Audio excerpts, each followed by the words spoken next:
Bonjour et bienvenue dans notre nouvelle émission Impact Live. Il nous est tous arrivé un jour de nous trouver face à une porte. C'est mon sujet aujourd'hui, face à la porte. Alors nous avons plusieurs possibilités.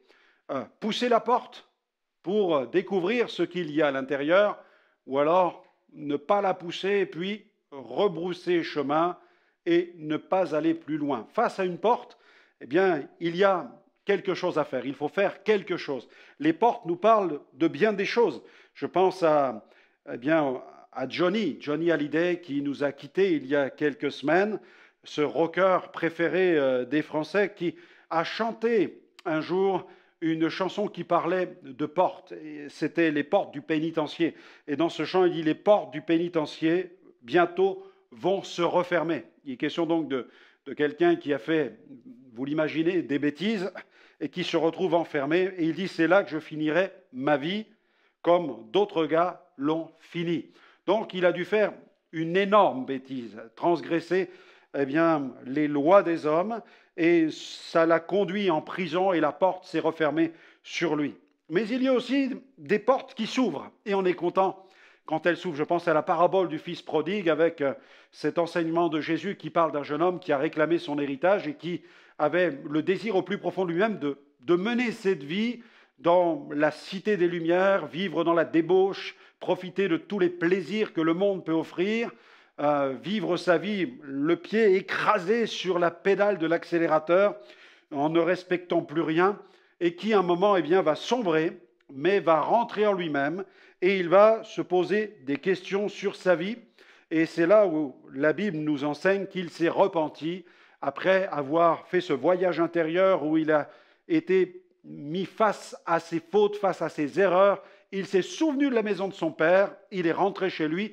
Et là, la Bible nous dit que le Père, qui représente Dieu, le Père l'attendait, le visage tourné vers l'horizon, scrutant la ligne d'horizon et espérant le retour du Fils. Et quand le Fils est apparu comme une ombre qui se dessine à l'horizon, le Père a ouvert la porte et s'est précipité dans les bras de son Fils et ils se sont embrassés et une grande fête ensuite a eu lieu juste après.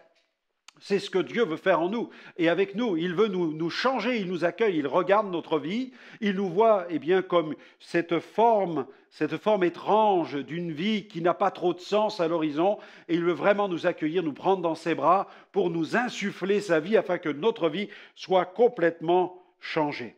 Jésus nous adresse cette parole dans Matthieu 7, verset 13. Il dit « Entrez par la porte étroite, car large est la porte, spacieux est le chemin qui mène à la perdition. Il y en a beaucoup qui entrent par là. Mais étroite est la porte, resserré le chemin qui mène à la vie, et il y en a peu qui les trouvent. » Il y a vraiment une porte qui est là, qui est ouverte, qui ne demande qu'à nous laisser entrer dans la présence de Dieu.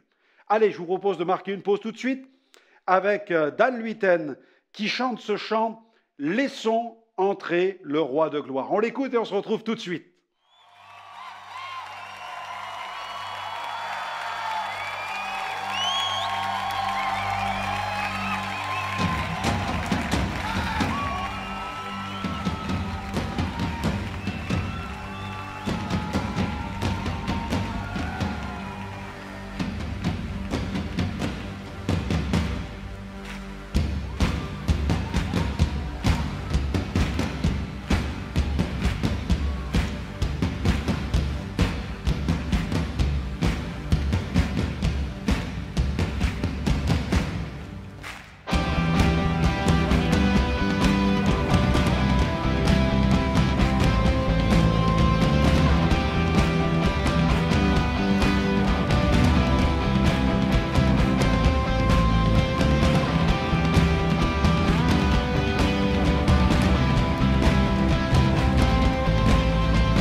Merci à Dan pour ce chant qui invite celui qui cherche Dieu ou qui adore Dieu à laisser entrer le roi de gloire afin que la gloire de Dieu se manifeste dans sa vie. On a lu ensemble cette parole de Matthieu qui rapporte cette déclaration de Jésus qui nous parle de la porte large, une porte de perdition finalement, une porte facile, une porte que beaucoup empruntent. Et dans cette porte, eh bien, il n'y a ni Dieu ni maître, il est interdit d'interdire, on peut se livrer au pire péché, peu importe, il n'y a pas de Dieu. C'est la porte large qui mène à la perdition, tout simplement. Mais il y a une porte étroite. C'est un chemin qui est resserré, celui-là, qui demande un vrai travail sur soi-même.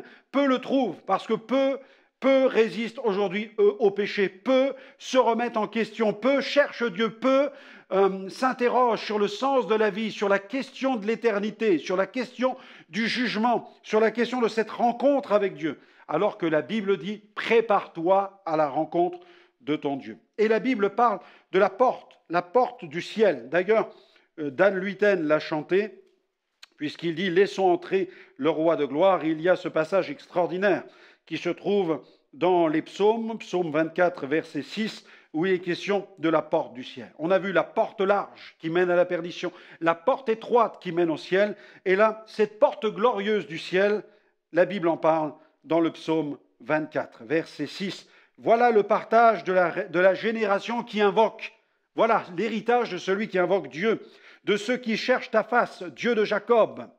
Porte, élevez vos linteaux, voici l'héritage de celui qui croit en Dieu, qui croit en Jésus.